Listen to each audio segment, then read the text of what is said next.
चलो एक एक्सपेरिमेंट दिखाते हैं।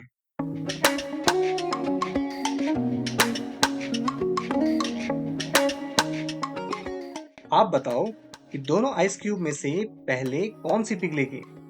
चलो टाइमर सेट करते हैं। स्टार्ट।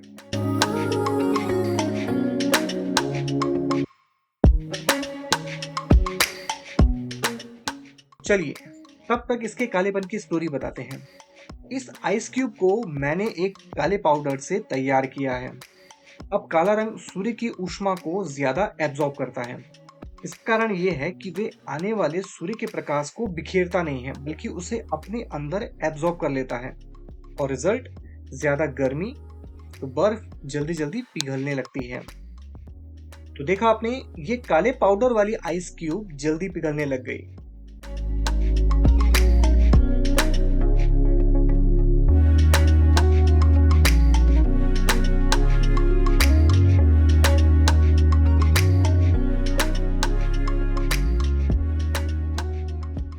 लेकिन एक सवाल ये आता है कि ये काला पाउडर मुझे मिला कहां से।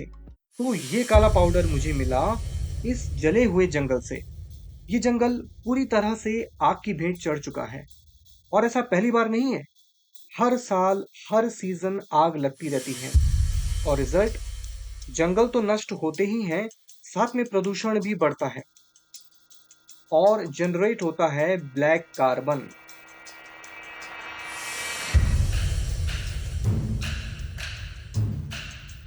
जी हाँ, यही ब्लैक कार्बन जिसके पाउडर से मैंने ये काली आइस क्यूब तैयार की थी। ब्लैक कार्बन, ये है ब्लैक कार्बन।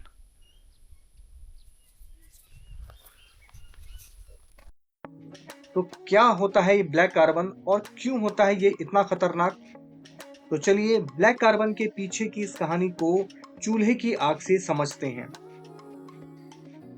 घर गांव में चूल्हे की लकड़ी को जब जलाया जाता है तो धुआं निकलता है। ये धुआं एक्चुअली कंबस्चन के ऊपर डिपेंड करता है। अच्छा कंबस्चन मतलब कम धुआं, और बुरा कंबस्चन मतलब ज्यादा धुआं। और इसमें आग की लौ का कलर भी चेंज हो जाता है। आप देख सकते हैं यहाँ लाल और नीली दो प्रकार की लौ है। नीली लौ का मतलब है अच्छा कंबस्चन, मतलब वहां लकड़ी सूखी है और अच्छे से जल रही है। और लाल लौ का मतलब है कि वह लगभग पूरी तरह से नहीं जल रहा है। तो जब लकड़ी अच्छी तरह से नहीं जल रही होती है तो उससे धुआं निकलता है, और साथ में निकलता है एक कालापन, जिसे कहा जाता है ब्लैक कार्बन।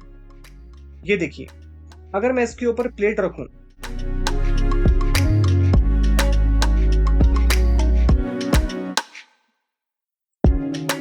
तो ये प्लेट काली हो जाएगी, है ना?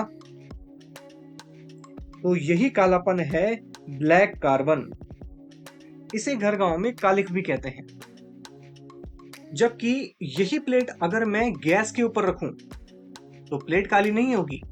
कारण एलपीजी में प्रोपेन और ब्यूटेन गैस का कंबस्चन बहुत अच्छे से होता है, इसीलिए ब्लैक कार्बन जनरेट नहीं होता है। आप गैस की नीली लौ को देख सकते हैं। नीली लौ मतलब अच्छा कंबस्चन, मतलब कम धुआं।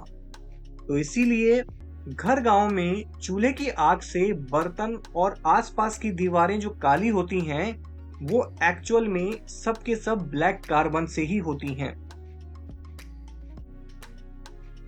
इसीलिए जब हर सीजन आग लगती है, पेड़ जलते हैं, तो इससे न सिर्फ कार्बन डाइऑक्साइड और कार्बन मोनोऑक्साइड जैसी हानिकारक गैसें निकलती हैं, बल्कि ढेर सारा ब्लैक कार्बन भी वायुमंडल में पहुंच जाता है।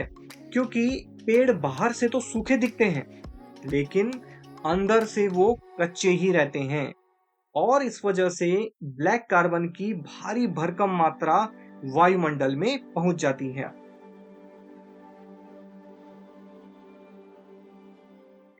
अब ये ब्लैक कार्बन एटमॉस्फेरिक सर्कुलेशन के तहत पूरे वायुमंडल में पहुंच जाते हैं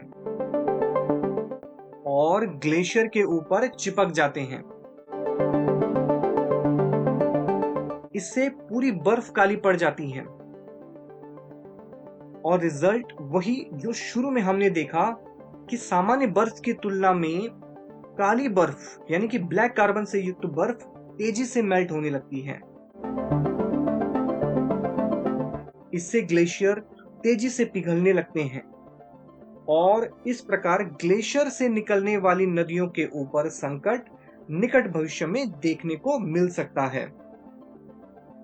शायद यही वजह है कि हमारे वैज्ञानिक ब्लैक कार्बन से काले पड़ चुके ग्लेशियर को लेकर काफी अधिक चिंतित हैं, क्योंकि इस ब्लैक कार्बन की वजह से हमारे ग्लेशियर बहुत तेजी से पिघल रहे हैं। तो इस प्रकार जंगलों की ये आग न केवल वायु प्रदूषण के लिए रिस्पॉन्सिबल है, बल्कि बहुत तेजी से जल संकट जैसी गंभीर समस्या को भी निमंत्रण दे रही है। तो चलिए एक छोटे से एक्सपेरिमेंट्स के माध्यम से हमने ब्लैक कार्बन से कितना गंभीर परिणाम हो सकता है इसको समझने का प्रयास किया है। आगे ऐसी ही इंटरेस्टिंग वीडियोस के लिए चैनल को सब्सक्राइब कीजिए और जियो एबीसी के फील विथ मी एपिसोड का इंतजार कीजिए।